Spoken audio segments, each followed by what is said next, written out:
Hi everyone, welcome to another Tim O'Brien Homes Facebook Live. Today I am joined by Andrew Elder, who is a lead home designer. And today we're going to talk a little bit about the home design process and kind of what goes into that. So Andrew, can you start us off by just explaining kind of what the process looks like when designing a new home plan? Sure. Initially, here, let me just pull up a slide. Okay. So what do we need when we add a new plan? First of all, I think we should start with why we need a new plan. Some reasons we might need new plans is opening up a new subdivision, redesigning or replacing an underperforming plan, or expanding our portfolio in areas where maybe we need more than one plan, maybe a hot selling area. Right. And just first off, we have to have some information before we can start designing something. So we generally ask for this information. The architecture team at Tim O'Brien Homes would submit a form that has information on it, such as the type of house. Is it a ranch? Is it a two-story? Is it a first floor master?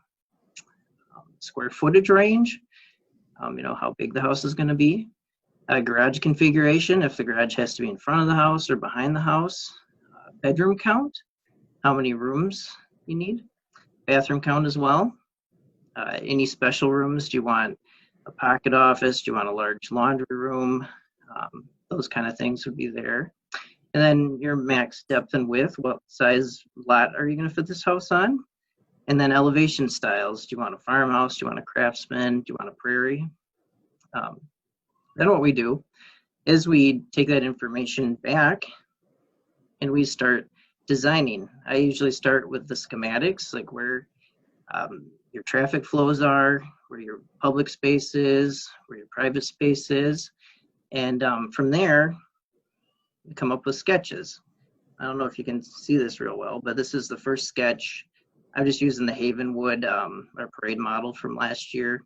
Mm-hmm. So this is my very first sketch on that house. So what we do is we take that sketch and then we come up with something that's actually working, our first kind of working drawing. Not in any computer CAD software yet, just hand drawn.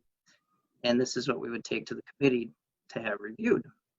And then after a few iterations of going back to the architecture committee, we would then put it into Revit, which is the computer system we use to draw plans. Awesome.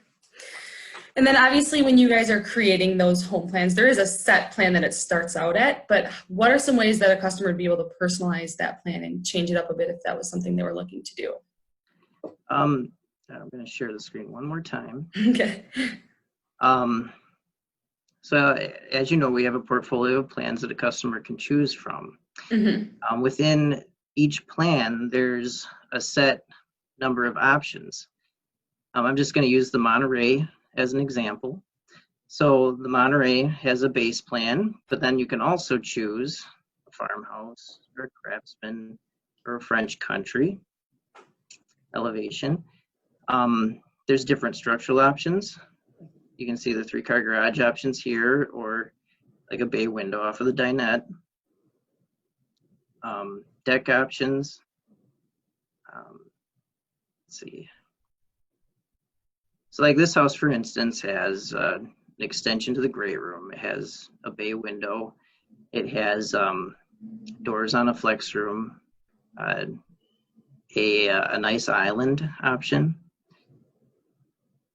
different bathroom options,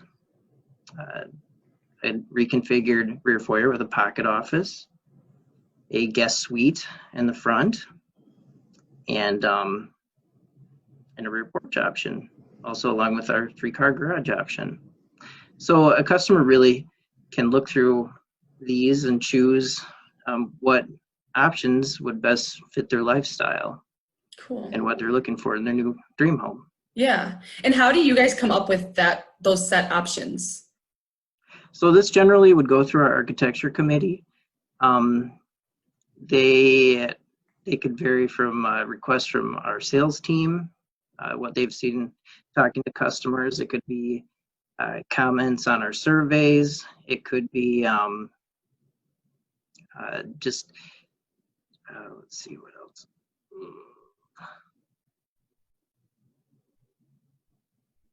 Well, marketing need too. We study our markets Yeah. and our sales team will study the markets and come up with a list of things that they're looking for too.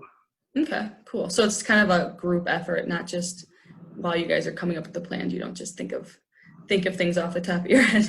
Exactly. Yep. Exactly. Gotcha. Okay.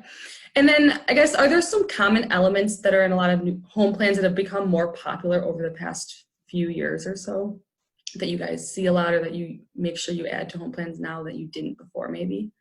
Sure. There are a few trends that we've been watching. One big trend is the bigger islands in the kitchen. I've started to see a little bit of a change from the sink and the island to maybe along the outside wall, like with a window over the sink.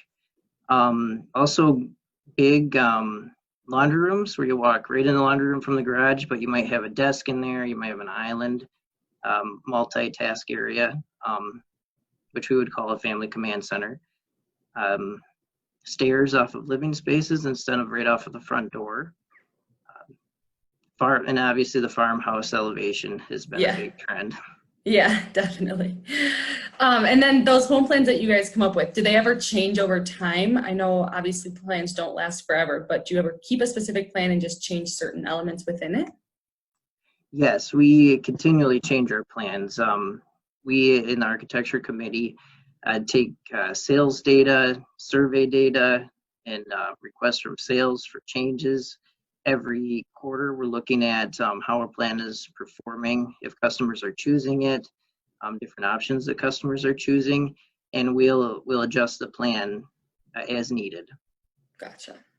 And obviously there are certain home plans that have been around for a long time and are deemed as really successful. What determines that, do you feel like?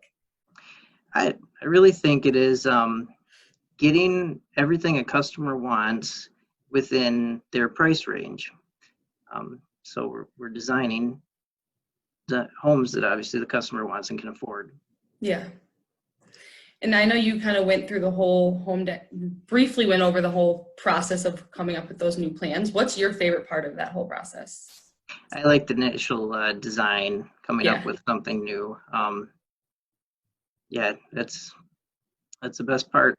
Yeah. And I guess to end things off, what is your favorite plan? Do you have one? Is there one that you like the best? I do. The azalea is my favorite plan, and part of it is because it's probably one of the first ones I designed. I actually designed it back in high school. Oh, so, wow, really? Yep. Awesome. Back in 2003, and it became a OBrien plan in 2013. Awesome. That's so cool.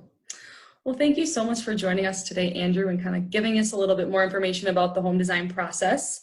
All of our home plans are on our website if you guys are interested in checking them out. Otherwise, thanks for watching, and be sure to join in next time.